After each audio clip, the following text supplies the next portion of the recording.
Está tudo bem, sim. Sim, muito obrigada. Excuse me, bud. Com licença.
Told you he'd show up.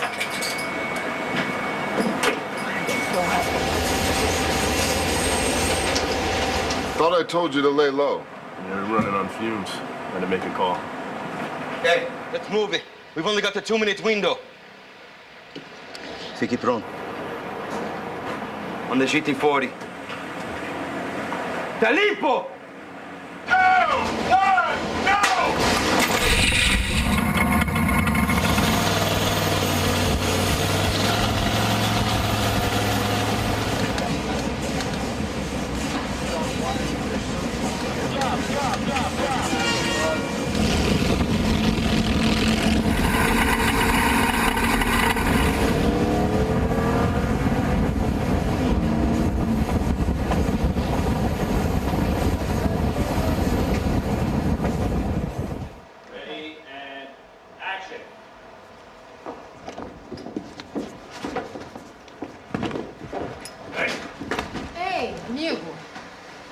Ei, esse carro combina mais comigo, não?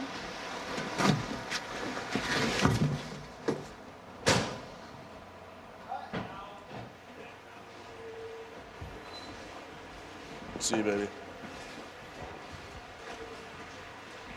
I gotta be over your other shoulder. What do you think? So in other words, instead of Change your plans. Wait for my call. Let's go!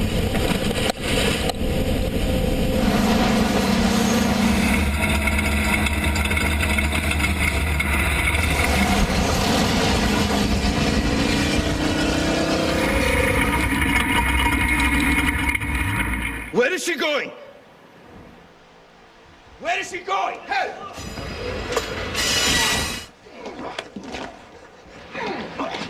Gênio de merda! Go! 1, 2, 3, 4, 4!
And cut!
Cut. Okay, check the gate. Let's get the boat around and pick up Paul.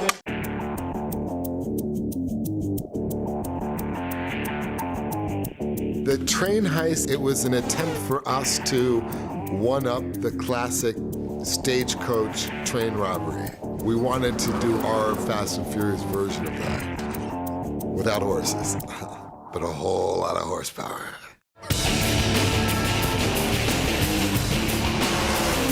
There is no limits on this. Every Fast and Furious has got to top the last one. And what could top a hijacking of gasoline tanker? Well, let's just hijack a train.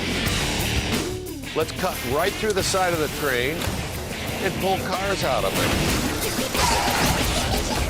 The train sequence, the key for us was how much can we do practical opposed to how much was going to end up being green screen or computer generated. Could we bring in the vehicles and the train and actually do it practically? And I think we've executed that to probably 90%.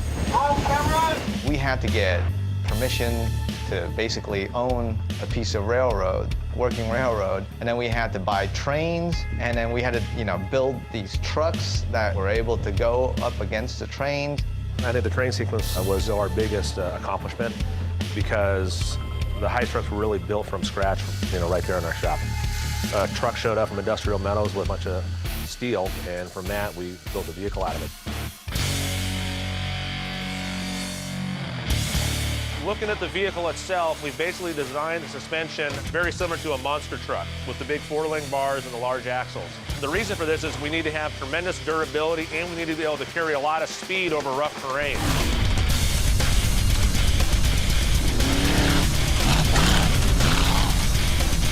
They're coming through the open desert, flying this thing over crevices, over ditches, and everything else you can imagine. And of course, this whole sequence will be shot in Parker, Arizona in the middle of the summer, so that's going to be fun. You know what? It was unbelievably hot. I mean, we saw the temperature gauge we had at base camp that was 120 degrees in the shade. Out in the sun, it was over 130. Yeah, it was very uncomfortable. We ended up taking ice and laying it on the stuff that we were going to be jumping on and letting it cool off in between takes. 3, 2, 1, go! I mean, that was the best thing we did.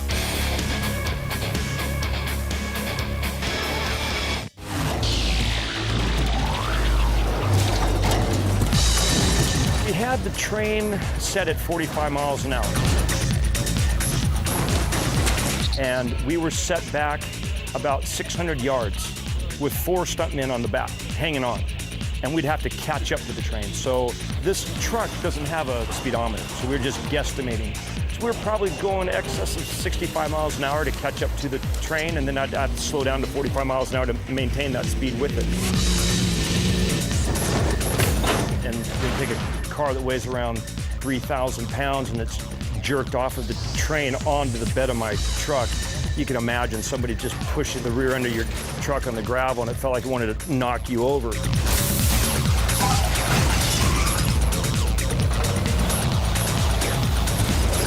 was a little nerve-wracking.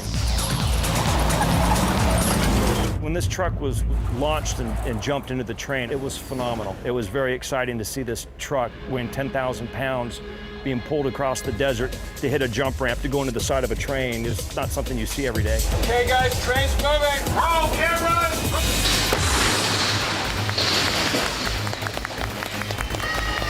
And we thought it was going to derail it when it first hit it. And the train got up on its side. I thought, oh my God, it's going over. I mean, we were like millimeters off, you know. If it was just a little bit more push, that train would have overturned and it would have just killed the production. But the couplings from the other boxcars locked in and it brought it back down. It was wild.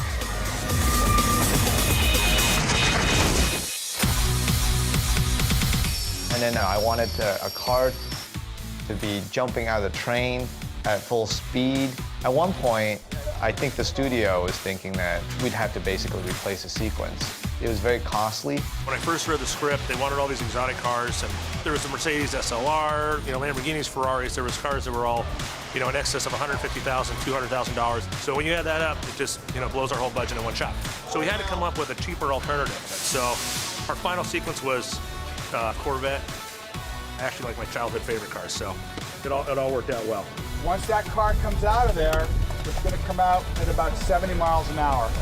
So it's liable to be pretty violent. 3, 2, 1, go!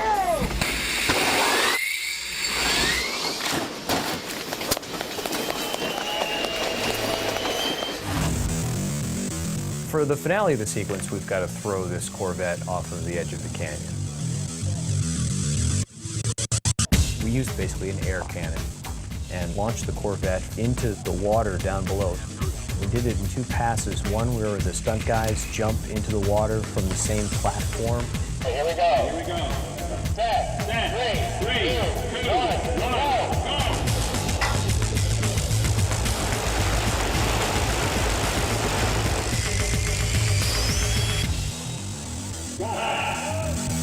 And then we launched the Corvette as a separate pass for safety. And then marry the two in post.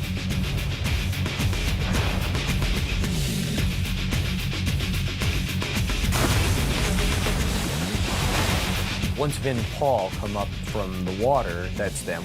We photographed both of those guys at the actual quarry location. For their coverage of their close-ups while they're falling through space, we are using green screen. We put the Corvette onto a motion base and robotically control its motion to simulate what the falling car does when it's traveling through the air. So whatever they did, you know, on the training unit sequence, we need to then insert Vin and Paul and their other actors. 3, 2, 1, action! To be able to do that, effects built a gimbal, we had our train mocked up, we had all the same elements, just now it's stationary. We could then control the environment, concentrate on story and the actor moments without having to worry about them in danger. I've had friends come out and visit, and they're like, you kidding me? This is what you do for a living? I'm like, yeah, dude, you think it'd be any other way? You know, this franchise especially, you get to play every day. And 10 years later, I'm still doing stuff that I hadn't touched before, I hadn't seen before. It's unbelievable.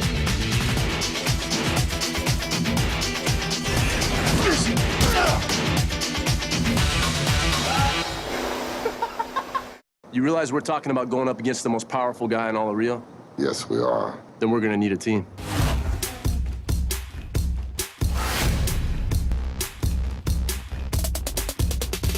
For this film, the objective was to bring in characters that you knew from other Fast and Furious films, put them all together, and have a lot of fun. When are you gonna give Martin Luther King his car back? As soon as you give Rick James his jacket back. This time around, there's no way we could have even thought about venturing out without bringing everyone back. Everyone has played a major part, and everyone has contributed a whole hell of a lot to this franchise that's been involved in it. Here we go, baby, let's go! I'm gonna be genuine and say this. I am just genuinely happy to be back. Too Fast, Too Furious was my second movie. I mean, I was in the movie with the whitest white man ever, Mr. Paul Walker. This is a straight surfer dude, blonde, blue-eyed. What's going on, dude? What's happening, dude? Where are you, dude? I love that guy. He's a true rock star. This dance right here is for Paul. You ready?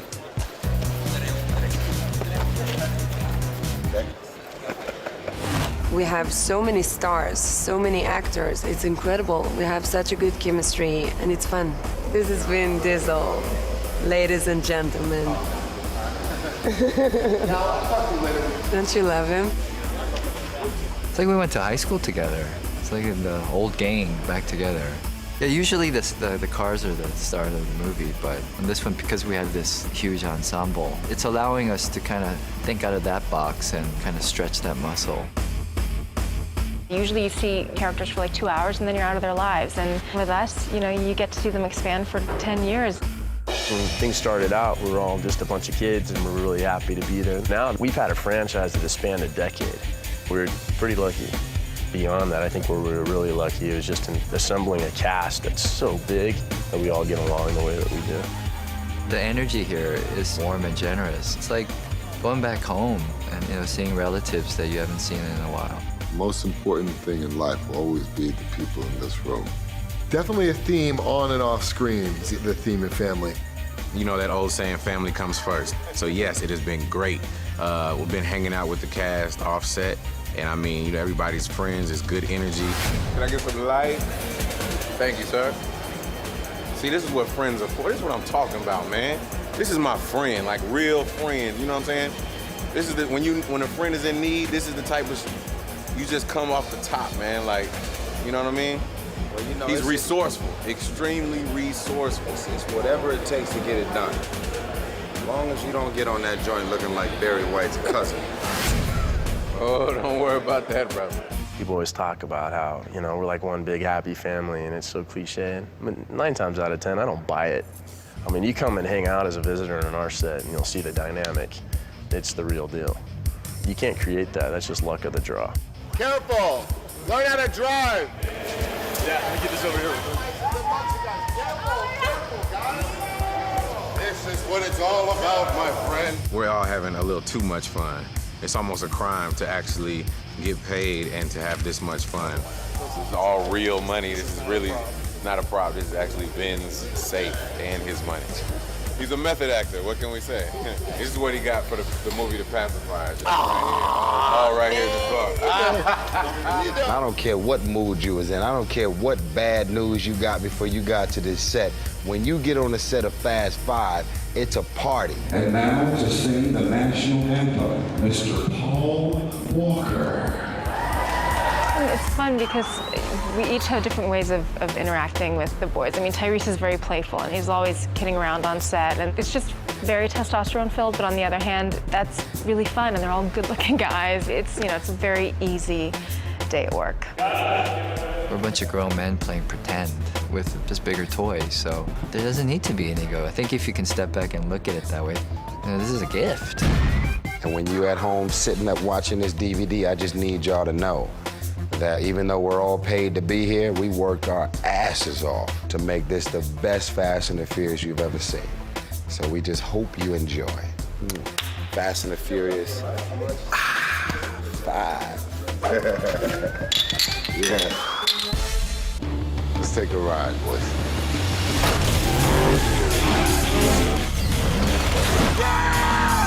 I think if you look at all 5 films, I feel like this franchise has been able to grow and evolve and mature. And I really wanted to push it a little bit more on this one. If you look at the design of the cars, there's no more neon lights. It's not about the flash. It's really about the engine. It's about the car and how it performs. So a lot of the cars that you see have to be worked in functionally. All right, $1 million quarter mile. What do you say, Dom? We talking or we racing? Even in a Corvette in the very beginning, it was there for a story reason. It wasn't that Dom picked it out. It was there and he had to use it. That's what I really wanted to push this franchise toward.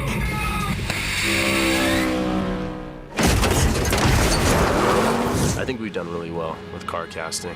We brought back the Supra. That's one of the best Japanese cars ever built. I think the tone's gonna be off on this. We had the R34 in multiple episodes. Brian just loves the Nissan Skyline. I like the choices this time around. And I was especially happy about this one. Held the record on the F&D to 3 years running. How about that? All motor, no tuning issues. I always wanted one of those. I remember telling Paul, like, you're gonna be able to drive a Porsche, and I just saw the smile on his face. And it was never appropriate before, but in this one, we had the right scene for it.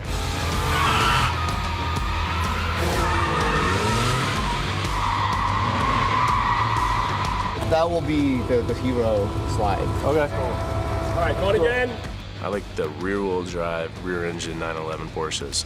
Just kind of understood that that's one of the more difficult platforms to really master, but once you get it, it's one of the best. They're 2001 911s with all the GT body on it and paintwork. We've put some locking differentials in them because there's going to be a lot of basically drifting shots with that. It's so fast. And it defies all physics. That's the beauty of it. I'm glad that we got it in. Yo, how'd I do? We're gonna need a faster car.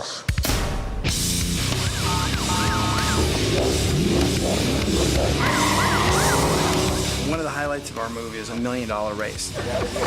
Tyrese had to show off as usual and turn on his police lights. Typical Roman.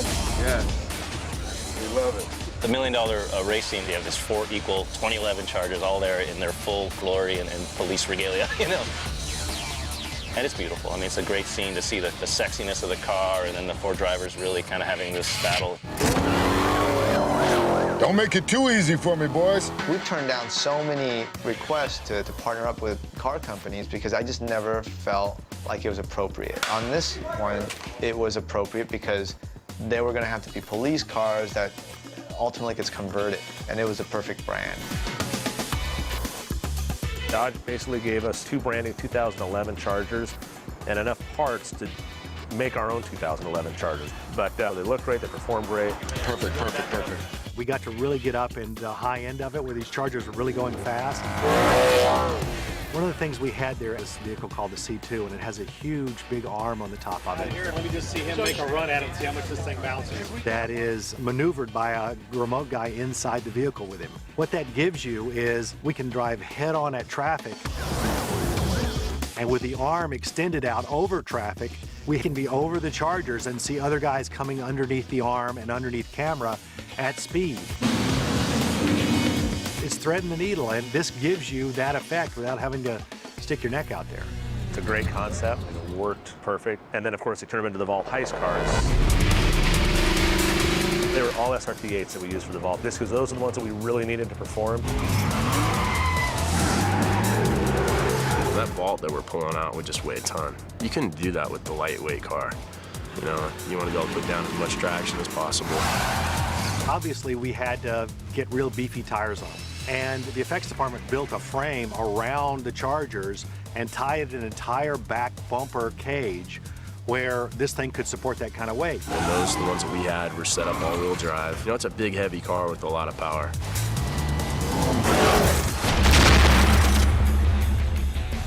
We work very hard, I think, every time when we make these films to pick the cars as the extension of the characters. Hobbs, trying to make him the iconic kind of figure coming into Rio. We needed an indestructible car that could match Dwayne's physical presence. I mean, Dwayne is a huge guy, and he got even bigger to do this film. And so anything less than the Gurkha would look silly. It would look like a clown car. If there's anything we can do to help, stay the out of my way. When I met with Justin, and Justin said, okay, listen, I got the perfect car for your character. What is it? It's a 10-ton Gurkha. Great, I love it. It is a badass, absurdly large vehicle. It was very appropriate for Hobbs and for his men. It's 10-ton of opening up drums and barrels of whoop ass. It's basically a Ford F550 chassis is what it is. It's an F550, but it weighs twice as much. And then they fabricate their own armor-plated body on top of it. So the performance would be equivalent to an F550 towing a large trailer. You can't get to 60 in 3.2 seconds in it, but once it gets going, it's pretty powerful. It was a great choice, but it was tough many times because it was just so huge. And trying to drive it through some of the streets leading up to the favela, it got a little hairy at times. Action! It's like one lane. The Gurkha fills this entire road. And Justin, he wanted the Gurkhas to jump over these rises and come down the hill.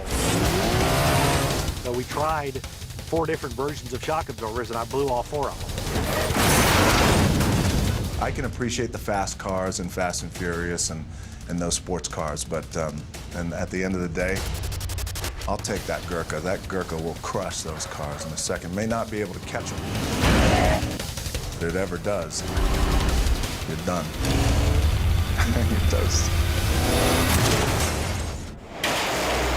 That's awesome. Cool. Is that the crash ball? Yeah, it's great. Right.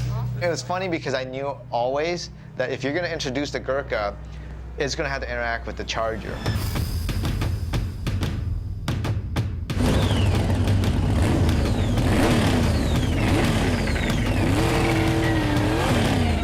I think Hobbs understood the significance of the Charger. For it to be an integral part of the story point, in the 3rd act, that was something that we needed.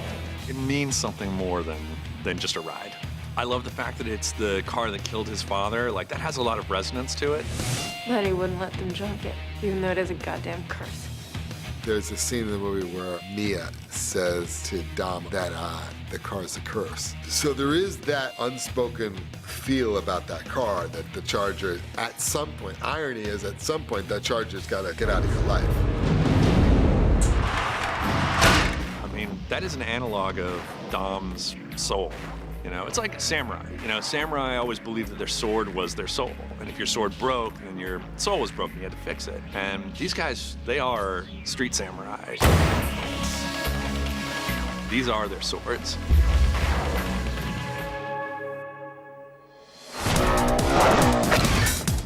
I smell a new Charger coming. I smell a new Charger coming with Dom written on the side. Vin Diesel definitely likes the Charger. Home sweet home. This is basically what we start with when we buy a Charger. Really just a bare shell. We completely strip everything out of the car, front to rear. Wiring, fuel system, powertrain. We replace most of the body panels, the floor pan. The trunk. I tried to give the car a little bit, an updated look. New suspension, complete coilover design. The car will sit lower. That weather looks like as though it's driven all the way to South America. The blower was removed because now he's trying to operate in a low-profile fashion. We actually have a brand new Chrysler Hemi with a cross ram on it, but it's still the same car. Definitely has some attitude to it. It was brand new semi and flipped in Fast and Furious 1. Fast and Furious 4, it hit a wall in a tunnel and exploded. So it rejuvenates itself every show. It just doesn't want to die. If there's a 6, I bet it'll be back, but we'll see what happens.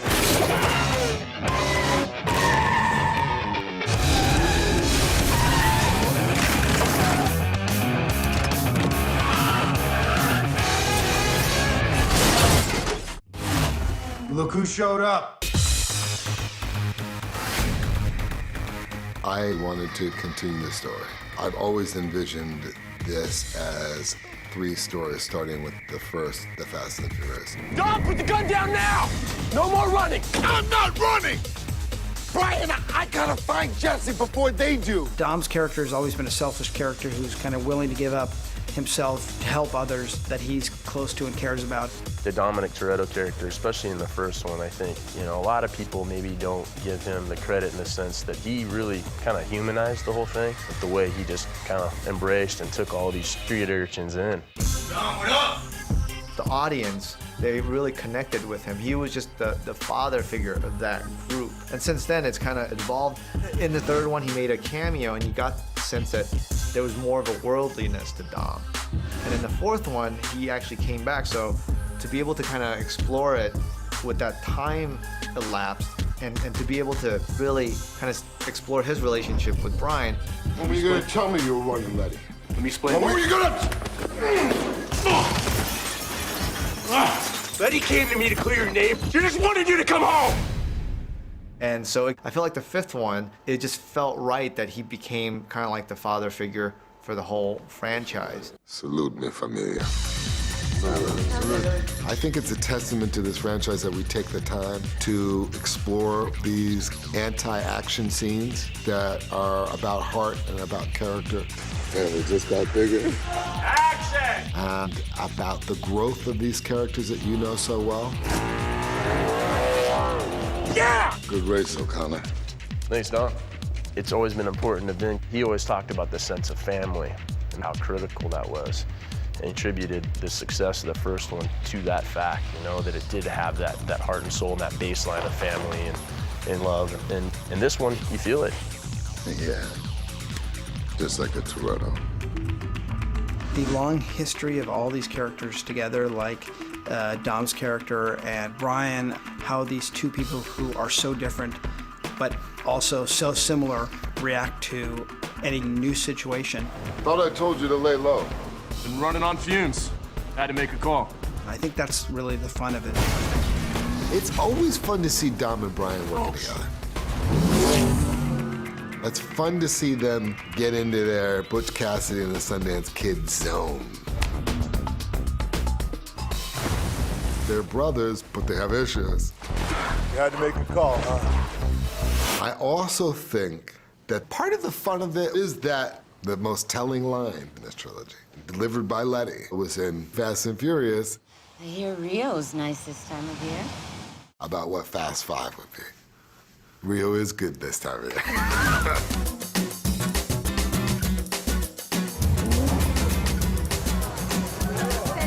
Home sweet home. It's so amazing. This is a big shot here, and we're doing it on location, which is unique. Most films will build a set like this in the back of a lot somewhere. Nobody comes down into a barrio and does this level of stunts in the barrio. Vin is very different from Dom, but it's really interesting. When Vin gets on the set, he becomes Dom. There is something, he just gets quieter and he gets focused. I'd like to believe that the audience believes in what I'm doing and believes that my heart is in the characters that I play. And for people around the world and in ghettos, in underserved communities to go, there's something there for me. This guy's speaking for me somehow.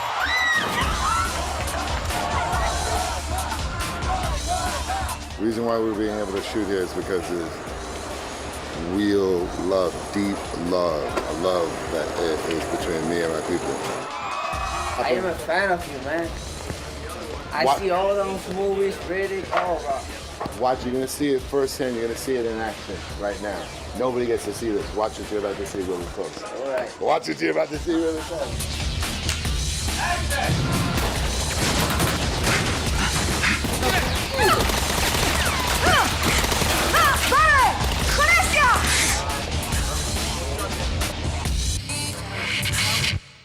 How's it feel? What's that? Be on the other side of a wanted poster. In the last Fast and Furious, it was the first time where our audience started to look at Brian and analyze Brian. Hey man, really? Are you a good guy or a bad guy? And in this film, He very much has to learn how to be a criminal and learn how to run on this opposite side of the law. And that dynamic is exciting because you've never seen Dom and Brian on the same side. You don't have a place to hide. Who's hiding? The best cops make phenomenal criminals, so I think Brian's finally where he should have always been. Kind of like old times, maybe? Yeah, like old times. Okay, let's see what we can do here. With Brian and Dom, there's a certain energy about it. There's definitely like a chemistry. What is great about Paul and Vin is that you really get a sense of respect and yet at the same time competitiveness with each other. Not this time, Dom. It's the East meets West Coast, and I grew up living the stereotypical Southern California life. He grew up being a little bit of a hood in New York City, so two different worlds just, boom, coming together. We're intense in different ways, so I can be really, really, really intense, and Paul is usually there to lighten us up. I feel like Paul, he's just much more instinctual. He'll just get in the moment, get you what you need, and then you call cut, and he's like, back to being Paul. No, we're gonna do I think it's that pull and push between the two that always makes us, as viewers, interested to see what's gonna happen next. If you're gonna survive, stop thinking like a cop. You're in my world now. I know the action in the fifth one is bigger than the last two combined. Yeah! It's the best way to express who these characters are by putting them in action. I love doing all the action. That was a great recovery. You like Spider-Man. I usually do all the fight stuff. In this one, I'm hopping over walls, I'm doing dive rolls. The chase scene, the whole sequence, nothing is structurally sound. It's on a 30-degree incline. It's every problem that you can imagine. Hang in there, Mike, somebody's coming up. And to keep someone safe, you're against it. Superman couldn't have done it better. We were just gonna have stunt people do it. But I've done 5 pictures now with Paul. That's it. So I know Paul really well, and he's just, hey, look, whatever you want to do, I'll do. I got there and I saw this, like, this massive, like, 20-foot jump. And I was like, how am I gonna do that? You got it. You all right? But Paul's such a pro at this, and he's done it so many times that, thank God I was holding his hand, so that made it pretty easy. Action! Cut! That's great. Awesome! I come from a world where, you know, I'm a weekend racer. These feel like real torquey. I mean, you have a lot of loin. I grew up, you know, fighting, doing martial arts and boxing and all that. Get up, Virginia! So I want things to be accurate and things to be on point. So Bam. neutral, Yeah. bah, and then drive and go. And with Paul, to have an actor that has that precious relationship with the character, that's what you want to do. Okay. All right, let's clear the roof. Here we go. And he's really generous as an actor because we have so many scenes where we're close and when we're, you know, playing a couple, it's very, very intimate. And I was like, can you imagine if we hated each other, like how awkward this would be? But because it's been so long and because we do genuinely like each other, there's just an ease about it. She's smart, she's funny, and that makes it easy for me. I mean, she's been my girlfriend basically for 10 years.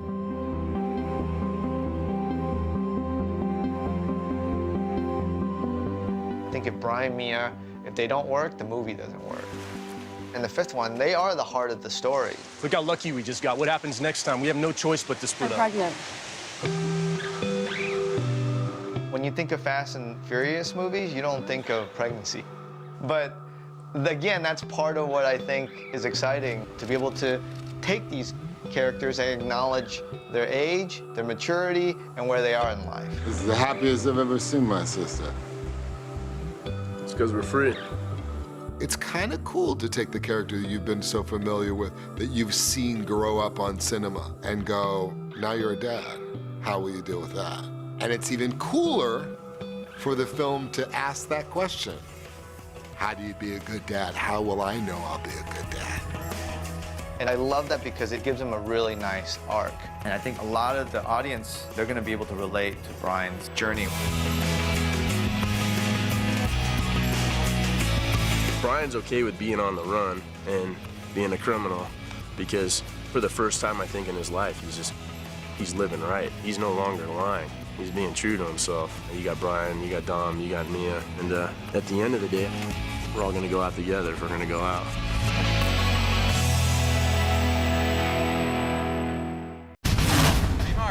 Action! Crime scene's 10 hours old and counting, men. Let's go hunting.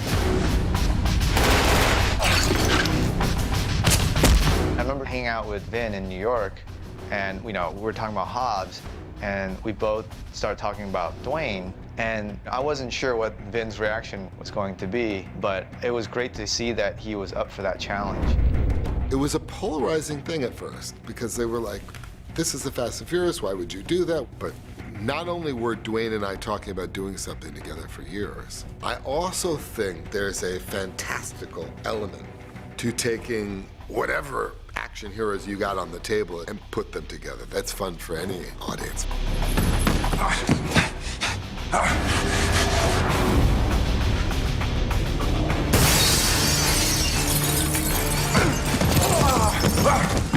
Cut! That's good. Working with Justin's been fantastic. I had the opportunity to spend some time with him earlier on. But he was good because he adjusted and went with the flow. Right. So what interests me about being a part of the franchise was Justin Lin's vision for the movie and seeing how he was going to elevate the story and the great challenge of infusing a new character into this already successful franchise, but also the opportunity to get on screen with Vin, get physical, and whoop some ass. Anybody knows me, that's all I need. It was very important when we were developing and creating the character Hobbs, and to have someone of Dwayne's stature to say that he'd be interested, that meant a lot to me as a director. And that, to me, informed me what the movie could be. That we were going the right direction.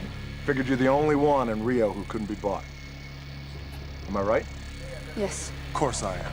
The conversations that I was having with Justin earlier on were about the story and how important story is to me personally. I love the notion of characters having heart.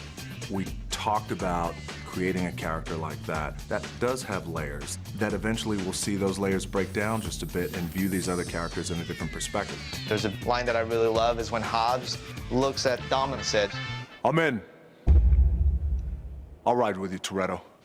At least until we kill that son of a bitch. I think that by the end of the film, Hobbs and Toretto are more similar than they would ever have anticipated. I think it's a really, really nice payoff because that happens in life oftentimes. The way I see it, you burn yourself 24 hours. Come tomorrow, I will find you. It was really fun to play and create a character that could be taken either way. It could be taken and looked at as a protagonist or an antagonist. Is this standard evidence collecting in the States? Woman, there ain't nothing standard about me. If you cheer the character for what he does and what he believes in, great. If you boo him, that's great too. If you have a new character that is not only formidable, but has the ability to rip these guys' head off. And I think when you have that, it elevates things. It's one of those things when the character comes on screen, you get a sense that business has just picked up. Let's go. Thank you. Dwayne comes onto this picture, I'm gonna do everything in my power as the producer to create a well-rounded character, not just a cardboard bad guy, but a character with arcs and play up to these moments in the film. It's for my team, you son of a bitch. let's wait for him to open the door and then just for this say Toretto. I've known Vin for many years, and our approach is vastly different to filmmaking, acting, but yet at the same time, the beauty of it is we still want the same thing. We want success, and we want the product to be great.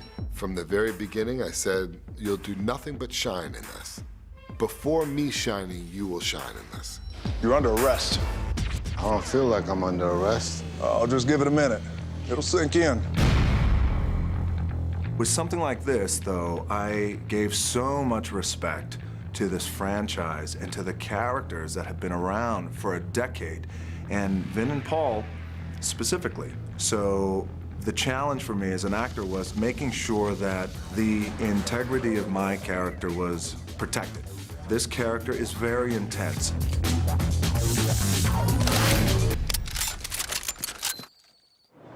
So even though I was friends with Vin, friends with Paul, I wasn't looking to be friends on the movie. So I wanted to maintain that. So when I came on set, it was a pretty intense set. And I liked it that way, and it was important that it stayed that way. We got the rest of our lives to be friends and buddies. We come on set, it's time to kick ass. Bring a lunch, because it's gonna be an all-day affair. I take my hat off to Dwayne for really coming in and wanting to give to the franchise in a really good way. It's a privilege to make movies. It's a privilege to walk on set, and I love that. And I love what I do, and I love making movies, and I love delivering it to the public. And I think that, you know, when I come on set, people feel that. That type of energy, whether it comes from me or anybody, is infectious.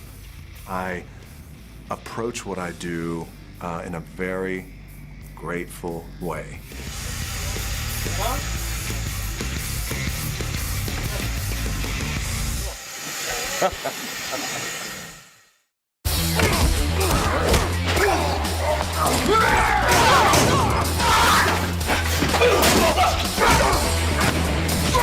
I grew up in the 80s, and the Dwayne and Vin fight, to me, that's the equivalent of seeing Schwarzenegger and Stallone, you know, in their prime on screen, because you have Vin, who really is known as a big action star, and then you have Dwayne, who's known as a big action star.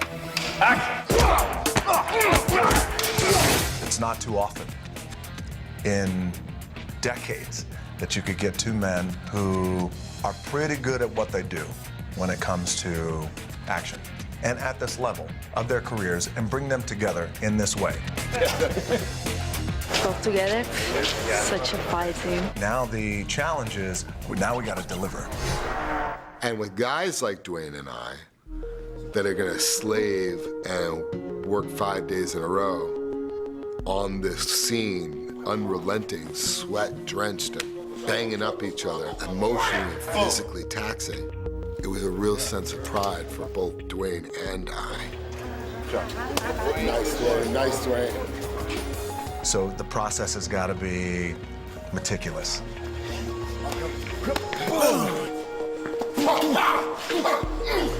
And you got to make sure that you get it right. Okay. And by getting it right, it starts off with Hobbs taking his 10-ton Gurkha and running it right into and smashing the iconic Dodge of Dominic Toretto. I wanted something big to go into the fight, and there was nothing for me better than to take that Gurkha and just crush it into the Charger. 3, 2, 1, action!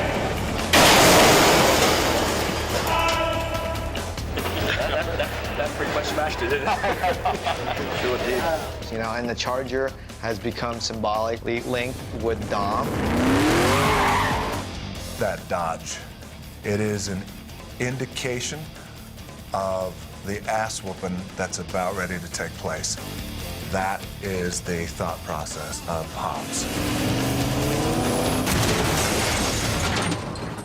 I'm gonna crush the shit out of your car, just like I'm gonna crush the shit out of you. And then the fight begins. You're going down, Toretto. I'm right here. Ultimately, it's a great moment in the movie to see who these guys are, who Dom is, who Hobbs is, and the way they fight. On paper, maybe Hobbs is better trained. He knows more about fighting because that's his career. He does have the training. He does have the physicality. He has the technique. There's a lot of checks for Hobbs that give him the advantage. Now, what gives Dom the advantage as well is the fact that he's fighting for his life and he's fighting for his family. It's just a moment. So whatever we can do, and what we'll do is to sell that his struggle, that he's about to go down, and then Mia and the team kind of shows up. I will always go put my money on someone who has something real to fight for.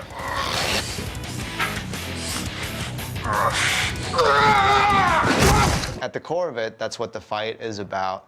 And it took a lot of conversations. What's gonna happen? What kind of fight is this gonna be? How big is it gonna be? How real it can be? There was a lot of time and effort and thought put into this. And at times, we ended up having to send people home. It got so intense. I remember Vin had really wanted to discuss the merits of this one move, you know? And I said, okay, fine. I sent the whole crew home, and we just sat there. Me, Vin, Dwayne, and the stunt guys, and we just sat there and talked about it. We talked about it for 2 hours about this one move. You might think that's crazy, and it probably is crazy, but that just shows you the level of care that goes into it. I treat this like Greek theater sometimes. Everyone really wanted to give their all. It was really one of those scenes where everything came together. And I asked to get some rigs, and the stunt team made it happen. They brought in some great riggers. We rigged everything.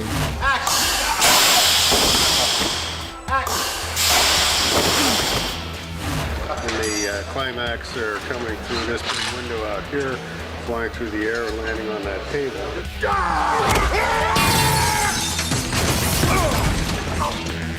So what we've done is we've got tempered glass in here with glass breakers mounted on it. We have rubber railings here, and when they hit those, that'll swing open and allow them to fly right on out and land on that table there.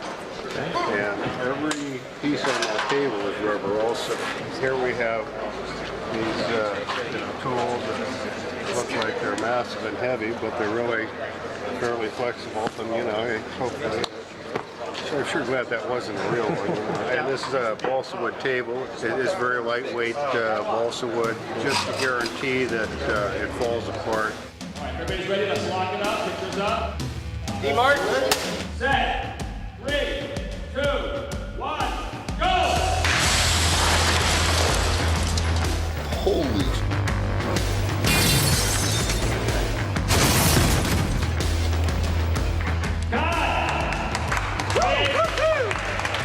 Wow, what a shot.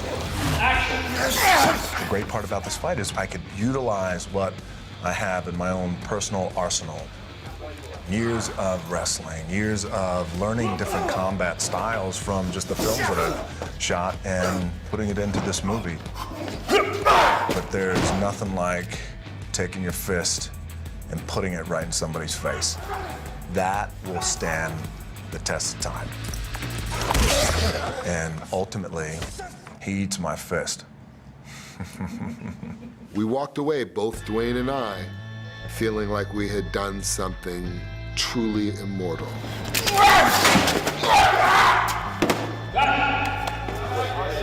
Great job. And we did it with our hearts, and we did it without our egos that could so easily play into that. We told the story, and we were true to our characters in the process. Nothing more you can ask for.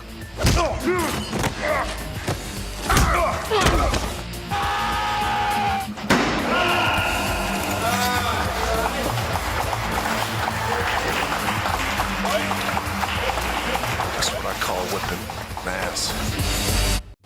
We're here on our auto plant set, and the thing that I'm excited about is that we're actually going to put the actors in the cars, and we're just going to have them run the course. One of the things that was very important to me, especially on this one, I think we try to do it on all of them, is to make sure that, you know, any kind of car movement, stunts can best showcase the cars. It's just a warm-up one. Is he gonna? Where do you want him to stop? Is he gonna? I think he comes out. You pull out, and he comes up to the guy. Tighten it back up to the car. Okay. Good. So that was just a. That was just a. What was it? That was just to feel out the course. That was just to show them, just to show the path, show everybody the path and all that. And then but he's gonna be. You want to try one? I don't want to. I'll try one drifting, but we wanted to have. Not even his cameras on it, I guess, is it? Huh? No. Sorry? I just want to make sure we have different driving styles, you know? We were so just talking about that, yeah. especially with this car. It's a bitch to drift. Yeah. This car is really sticky.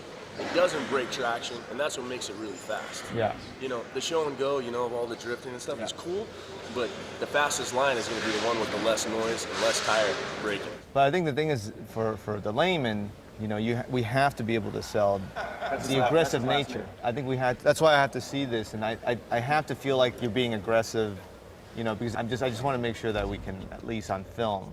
Yeah. You know what I'm saying? The thing of it is, this car without a lot of speed is really, really, really hard to drift. It takes a lot of power and a lot of speed. Now let's go. Let's see what you got. Yep. Okay. 75%. You want to rehearse it? Yes. Yeah. Let's. All right. Try this. I just need to do one because I haven't driven this particular car at all except for that right there. 75%, and we'll go and do it. Yeah. Maybe That's probably all we need. Let me know when you're ready. Okay? Even if it's 50%, then we go up one.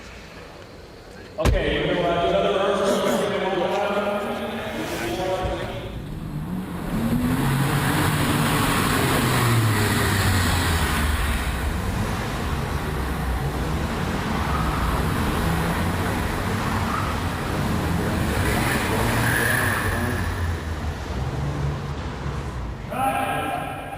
Justin, the more we go, the smoother it's going to become. His tires are going to get hotter, and he's going to get more better feel. So, give him exactly, you know what I mean? How many runs can he do? So we're gonna have to make adjustments on it. All right. You can do as many as you need. Yeah. The point is, my point is why are we being so precious with our runs? I think we should run it, and you know, because I want to know that corner. I want to know a couple things before. Hey, Eric, so you good to run one? Yeah. Okay. Yep. You want to put them on video or not? I think let's run one without. Let's just do it. I'll have peace of mind. I'll know what we have. Okay, go ahead. You know. Just up top going around. Oh yeah. But give it to me like you're going to get, you know, maybe 80%. Good job. You want this car to dance a little more than it is, Justin? It has to. The whole point was I had this whole conversation about this car sliding. Ah. I gotta push that mother, man. It's like, how do we sell it? Because I get it. I get that the line is fast, but it doesn't look good on camera. Yeah. Ready, and action.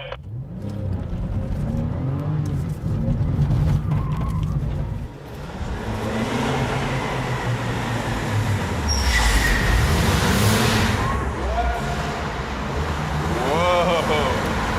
Start driving at its best. So that's 75?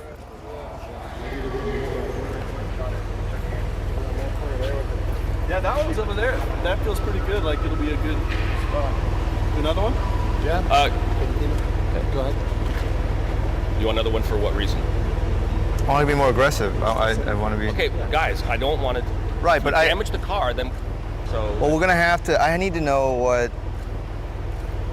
I just don't want to damage the car. Well, I don't want to damage the car either. But I'm, you know, things are getting shifted. I want to make sure that he's gonna have to run this quite a bit. So That's right. and you're gonna get more accustomed to it, right? Yep. So let's just do one more.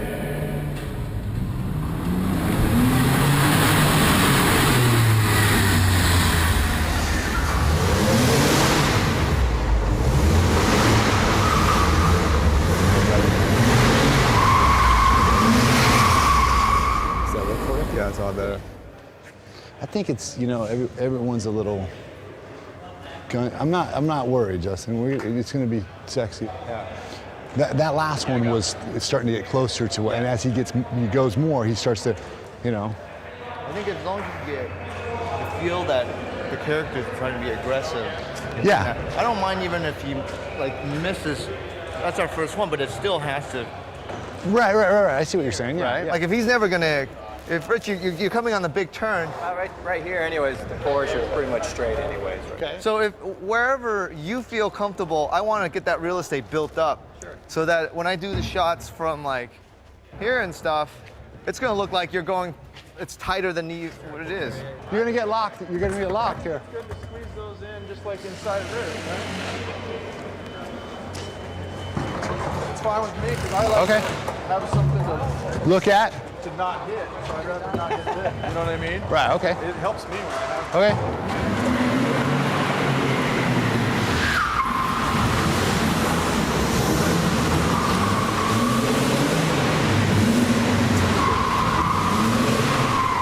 Hey Oakley, I think it's all good. How about, I'd love for it to end this way because I'm gonna see the back of what it is. Okay. But so anything you can do to preserve that, don't worry about that. That's what I'm saying. Don't worry about that. Come in. Set up for that. Exactly. Okay. Okay. Thank you. This shot is just a storytelling shot, guys. What's gonna happen is that the camera's gonna be out there with the Technicrane. You're gonna see the Porsche kind of drift in. There's gonna be like 4 screens and there's gonna be 4 cameras throughout. I needed to get this shot, man. We're countering the camera and then with the car, so I know that we're going over your shoulder, but.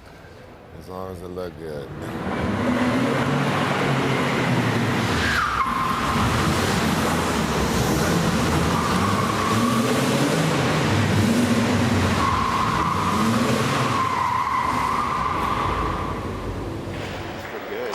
Focus right. I think if we just start a little bit like that, if we start there, and then you know what? It felt like there was a little jerk. Yeah, it was. If it just kind of because everything went together. They can start slower. It's okay. Yeah, no, exactly. That's the shot. Let's one more. It's getting better, Vince. Right. I know, but why can't it be great the first time? Now you're being greedy. Yeah, you'll be greedy. Okay. Just gonna change the lens and we'll go one more time. Okay. Here we go. Ready, and action.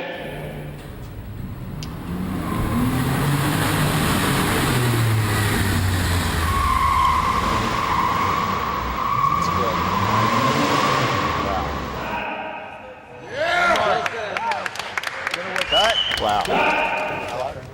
Oaks, good job, buddy. I like that. Yeah. Let's start that. Good. All right, new deal. Give it your best shot.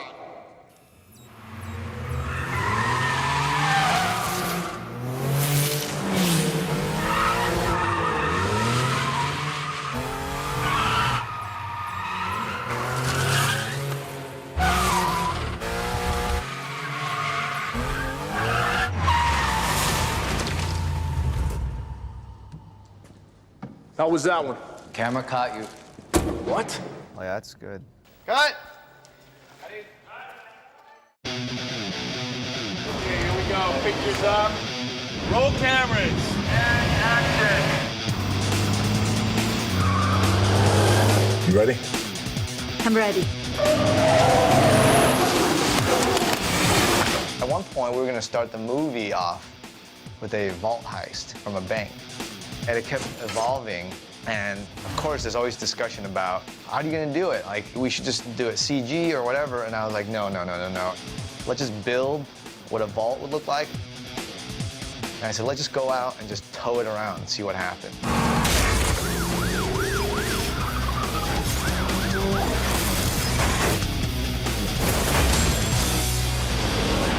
But one of the things that came up when we first started is we said, look, you know, a real vault that comes out of a bank like that that's 8 feet wide and 10 feet long and 8 feet high has got to weigh, you know, probably close to 100,000 pounds. So it's gonna just evaporate things it hits. I mean, we really had to dissect, break it down into a million different little shots because now you're toting this thing and people can really get hit and hurt. The other thing that came into play was that it's hard to guide this thing. When cars come sweeping around the corner, the vault is a whiplash. It's the end of a bullwhip. And when it comes around, it really doesn't stop for anything. It knocks over parked cars and telephone poles and anything that gets in its way.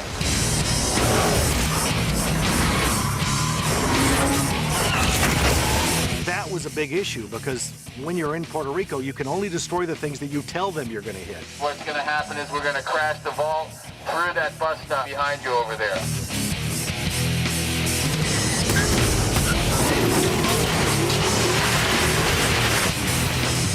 Not buildings and, you know, landmarks and things that they say. You really don't want to hit this power transformer that powers the entire city. So what we ended up doing is I built a steerable vault. We took a pickup truck, a heavy-duty pickup truck, and we sawed the entire back part of it off. So now it's a very short pickup truck. And we said, we're going to put a vault over the top of this thing. And we're going to put tiny little viewing holes on the front and tiny little viewing holes on the side. And then we're going to be able to drive it in places where it needs to steer through turns and not really hit anything. So this one that we made with the pickup truck, we stuck a guy inside of it, and we practiced with it. That driving vault looked like a clown car, and it was just a guy driving the vault. would loop around the freeways.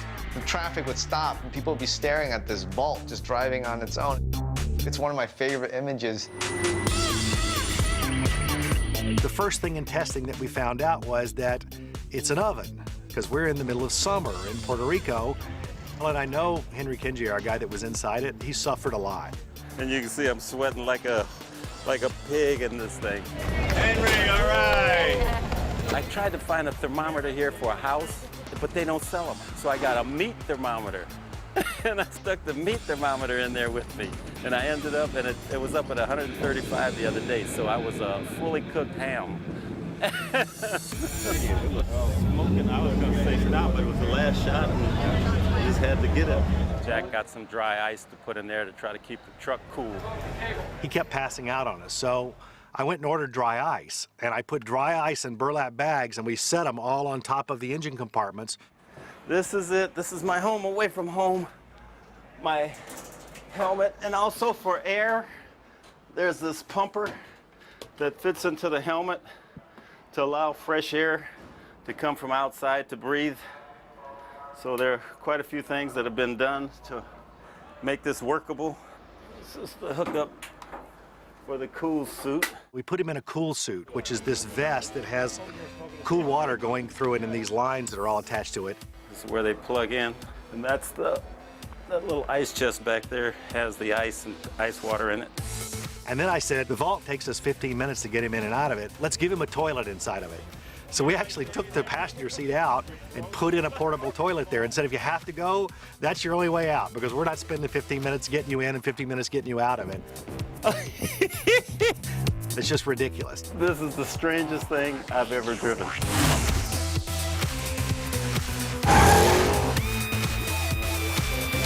And I mean it. To make this vault sequence actually work, we needed vaults that do different things. We've got a vault on the end of a semi-truck.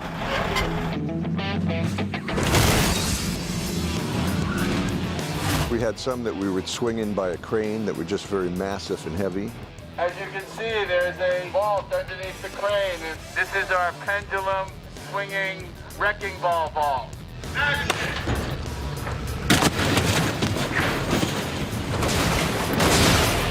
The vault that went through the bank, the shape of the vault is square. It's not meant to roll. Spikes ahead, Don. We got spikes. We're going right. You had to get the vault up to a certain speed so it would tumble. I'm building a special vault for this scene. It has an axle running through the middle of it. A vault will be mounted on a carriage at a 45-degree angle for run-up. On action, the tow truck is going to tow the two ropes that are pulling it, and it'll get up to speed on a run-up track and finally crash through the windows, at which point we'll trip it and it'll start to tumble on its own. Guys, I'm hearing all this chatter. Did you just take out a bank? I had stunt people inside the bank building, and I said, on action, this huge thing is going to pull this tumbling vault through there. It's not going to stop for anything. And the entire bank building is going to be decimated. But I said, I want you all, the bodies in front of the camera. Well, when we yelled action and this thing started tumbling through here, it was like a battering ram. It came through, tumbling through, and there was glass everywhere and chunks of metal going everywhere. We had people running all the different directions. And you never know if a 10-foot piece of I-beam is going to tumble through and hit one of the stunt people. But I think it's an enormous event for us to be able to get through that with nobody getting hurt, because there were a lot of unknowns in that bank vault sequence. There were a lot of things that could have gone wrong, but we had luck on our side. Another thing that was a challenge is the bridge sequence. There was so much going on this bridge. I mean, you had 14 cars, I think, head on with this vault. Either being crushed, destroyed, flipped, knocked in the air, knocked off the bridge, falling 30 feet into the water below, 2 cars at the same time. I mean, cars being decapitated. We thought about the roof shearing only because I had done that a few other times with Spiro, and we knew that a cable strung at that tensile strength, if you tried to get underneath it, it's going to go across the hood, and it's going to cut through the roof like butter. And Doc Charbonneau, who was going to do this, he's one of our shorter stuntmen. And I said, you know, that's where the cable's coming through. You have to be over before that, or you're losing your head. What's your primary concern? Get down! And action!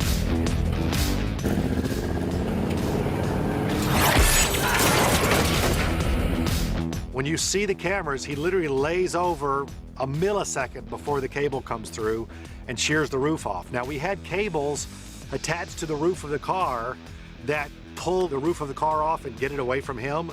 But those cables are also life-threatening as well, because anytime they snag on anything, they're gonna take flesh and bone and everything with it. So that was a tough one for us, because when you put a real human in there, it's life-threatening. But we did 3 takes of that, and he was great in all 3 of them.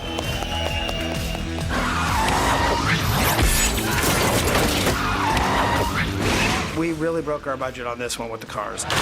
There's a point where I've just said, please don't tell me anymore. I don't want to know. It's too much. Please don't destroy any more cars. But I'm so proud of that sequence. The vault heist at the end of the movie. It's like nothing I've ever seen.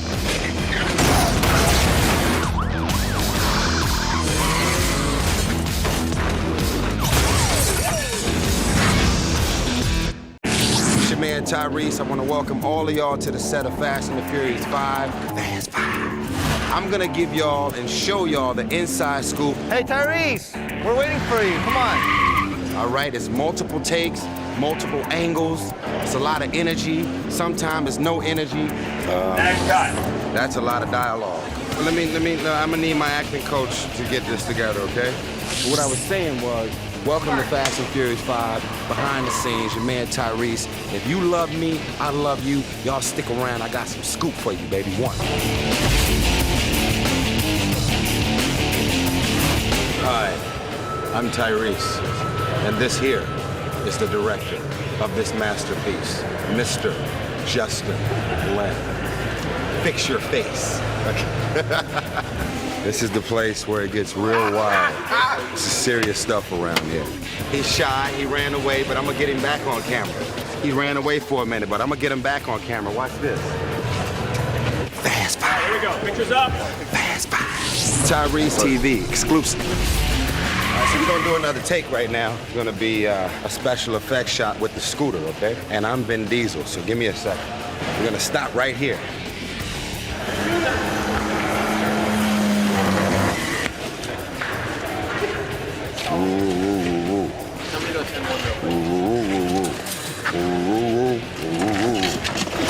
Hey man, what did he just say? Here we go, here we go. Here's the guy. How you doing, buddy? You good? Speak English? How's the day going? It's okay? Korea. Korea. I'm just gonna go. All right, that's cool. Got any plans for lunch? Korea. Korea? That's, you know any other words other than Korea? All right, so what's going on right here in the background is I got this big action scene coming up. Go ahead, you good. You can keep going, it's good. So I got to come up in here, and then I get into a big fight scene with Paul. And then they got the sparks in the back. You know, and then the director, he says cut or whatever. This is good TV right here. Tyrese TV, exclusive. Yeah, there he is. What's up, big fella? Howdy, man. My man. You all right today? Feeling good? I feel good. I'm just trying to get some clarity on this stunt. You want me to hit Vin? Like, how is that going to play out? I mean, he's so much bigger than me. I think you can take it. I think like, you got faster hands than him. Just come up in there with it? Yeah, exactly.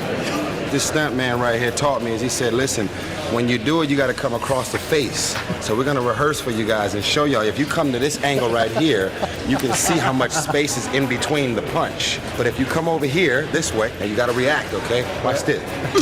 See? Work, right? See? Yeah. Right. See? Yeah. See? Now you just got to add the sound effect in there afterwards, and now we're making movie magic. Thank you so much for your time. You know this guy?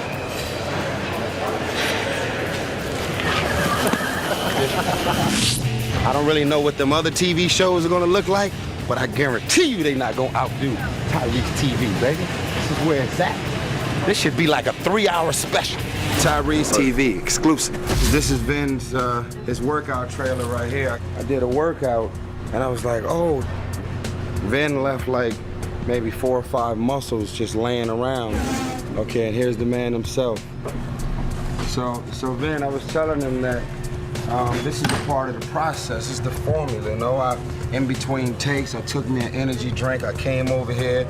You let me use your trailer to work out. I just wanted to say thank you, you know. My pleasure, man. My pleasure. Tyrese TV, exclusive. Hold on, man. Hold on. What up? He's got some real ghetto. He's brought his dog to the set. What up, Ty TV? I'm doing a little obedience training around this thing. Zeke. Zeke. Okay, he's speaking to his dog in a different language. Say what's up to everybody. Loud. He's just saying what up to everybody, that's all. All right. What's up, Ty TV? We chilling. We just chilling. Oh, he don't like me raising my voice. So what language is that you speaking to the dog in? That's called Luda language. Okay, all right, okay, well, I'm leaving. What you doing? This is some real ghetto shit happening. Fast and furious. So we're here, we grinding, you know what I'm saying? Focus is here, baby. I'm happy to be a part of this, man. Say Ty TV, what is this, man? You got paid for this? No, this is for the No money? Hold on, man, let me touch you. Okay, cool. The contract stuff, right? Hold on, yeah. Tyrese TV, exclusive. You having fun, man? Let's talk about this movie, man. We back. Yeah, no, we are back, man. I feel good about it. There ain't no telling how many sequels we may have, man. We may surpass Jason around this time. Now The Rock is in it, so it could be Vin versus The Rock in this one. You know what I mean? Then it can be you versus The Rock, then me versus The Rock. I don't really know if it'll be believable that me and you will win if we like went up against them. When you fighting, it's all up in here. It's really? about the mind. Show me a strategic move. If you were to fight The Rock, what would you do? Let me tell you something. Your mind is a very powerful tool. You are extremely strong. Some people don't even realize how much power their mind holds. See, watch this. With my mind, I'm gonna move this camera up. Just with my mind. Watch this, watch this. You know what I'm saying? Thank you for all the love while I'm here, baby. Appreciate my go-kart, appreciate the trailer. It's love, baby. Tyrese TV, exclusive. Fix your face. Go eat lunch. So look at that. I told you, dog. Don't play with me, man. Now I'm gonna get back to mind training my dog, cause you know what I mean? He wasn't listening all the way. Now I'm gonna get on him. Yes, you sir. get back to what you do. Yes, sir. I'll holler at you on Fast and Furious 15. Ty TV, baby. 15, baby. Yes. Yeah.